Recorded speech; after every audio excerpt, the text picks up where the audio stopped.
భక్తులకు శంకరుడు ఏవివ్వగలడు అంటే తనకన్నా పై స్థానం ఇవ్వగలడు. తనకన్నా పై స్థానం ఏముంది కనుక అంటే ఆయనకి కోరిక తీరక కాళహస్తిలో తాను కిందుండి కొండ మీద తీసుకెళ్ళి తిన్నడిని కూర్చోబెట్టాడు. అందుకే కొండ మీద తిన్నడు ఉంటాడు, కొండ కింద శివుడు ఉంటాడు.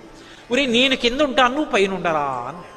భక్తులంటే ఆయనకి అంత ప్రీతి, అంత ప్రీతితో వ్యవహరించి భక్తులకు అన్నీ ఇవ్వగలడు.